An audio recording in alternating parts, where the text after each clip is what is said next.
Hello there everyone, it's your Bobby30 back with another kicking action figure review. Today we are looking at a figure I've wanted for quite a while. It is the Ultra Hero Series number 66 Ultraman Titas from Bandai in Japan. He's a kind of Spark Doll scale figure, one of a trio of Ultras.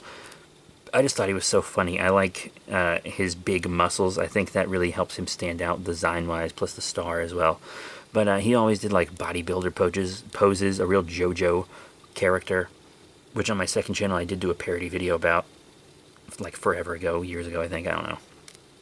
But yeah, it's about what you would expect quality-wise. You know, it's got pretty good detail, and the paint is mostly just on the front.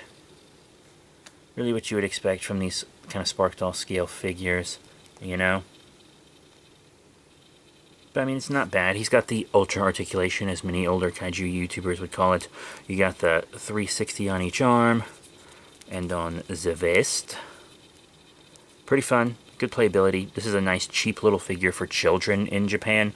And here we judge kids' toys by kids' toy standards, not by adult collectible standards. I don't know if there's a figure art of him. I actually don't think there is. I don't know. I don't really collect a lot of figure arts these days. I have some. A couple I need to review, actually, but still. But yeah, I just love this look, and there's not that much to say about him. I mean, like, the paint on the front is fine. If you're an adult collector, a figure with low articulation like this, you're just going to display forward-facing anyway, so you're not going to have him in dynamic poses like you would a figure art where you might see the back. This is just something like, go right on the shelf or desk, and it'll face that way towards you, so you'll never even see the back. But still, I think kids will like this. You know, like if your kids watched this Ultraman show on YouTube, because it was on YouTube for a bit. Or if they get the Blu-ray. I don't think the Blu-ray for this one is out yet. What was it? Ultraman Tiga? I'm so behind on Ultraman. I haven't watched anything after Rube. Wow. But yeah, we're going to get into size comparisons now, actually, quite factually. Here's with a couple other Spark Doll sized figures. On the left we have Hyperzeton Death Scythe, which I believe is from Ultraman Orb. And then on the right we have Rudy in here, which is from Ultraman X, I believe. I haven't watched Orb, but I have watched X, and I really loved X. So yeah, I think he scales just fine with them. This guy can maybe be a little bigger, but I mean, that's a good look. So he scales alright with his own line. I don't think children will have any problem with these. I think they'll be very happy with it. Here he is with some other Toku Hero lines from Japan to see what he's like with the other two of the big three. You know, Kamen Rider, Ultraman, Super Sentai. Here on the left we have the Bandai Rider Hero Series Legacy Kamen Rider O's Tatoba. I haven't watched O's itself, but I've seen him guest star a million times. And on the right we have the Zenkaiger Super 2 Kaiser. And they're both big. They used to be about the same height, but even then, Ultramen are giant kaiju-sized warriors. And so they wouldn't scale with these anyway. But, you know, if you just have kids that want to knock their favorite Toku heroes together, it might feel a little odd to have Ultraman of all of them be the shortest one. Here he is with some US Toku characters, and there's still Japanese characters, but you know what I mean. Here on the left we have Hunter Dino herself as Dino Fury Pink. This is just from the Dino Fury toy line of Hasbro's, not a Lightning collection or anything. And, you know, she's a little taller than him. But if you want to pretend Ultraman is the same size as humans, I think he does scale well with the vintage Kenner VR Troopers Caitlin Hall here. I think that actually looks pretty good, assuming your Ultraman would be human-sized. Now for some more adult collectible Power Rangers. Here on the left we have the Dino Fury Green Ranger from the Lightning Collection that I reviewed recently from Hasbro, and the Bandai America Dino Thunder Red Ranger from the Power Rangers Legacy line here on the right. And they're both pretty tall for him, even if he was human-sized.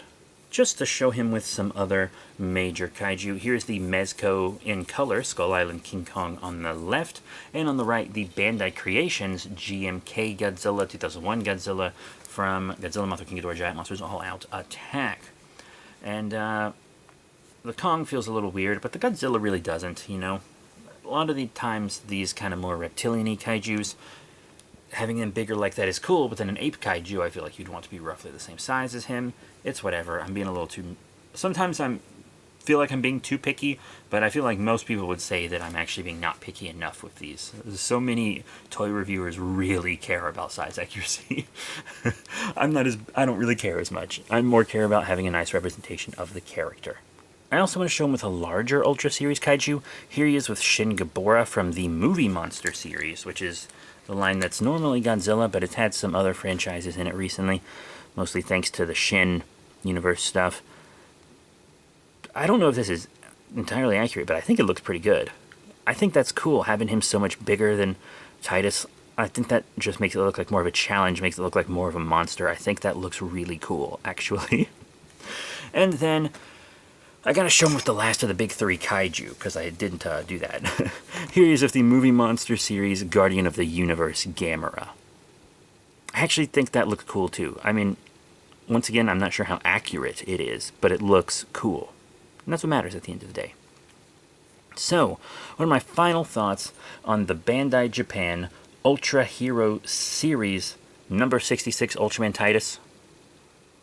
It's fine. Like, you know, if you're just the collector who doesn't have to have the top highest quality figures ever, it's fun. If you have a kid that likes Ultraman, they'll like this. Yeah, there's not a lot of paint on the back. We knew that. We're used to the articulation. Once again, this is a cheap kid's toy from Japan. Not as cheap over here, but hey, with Ultraman getting on Blu-rays and stuff and whatnot, here in the States, maybe we'll have some of these come to the States and be cheaper. I mean, the Movie Monster series is finally coming over here as Amazon exclusives. Who knows what'll happen? But that's it. Thank you all very much for your support. Remember to rate, comment, and subscribe. Check out the links in the description below, Facebook, Twitter, etc. And I'll see you all next time. Bye for now.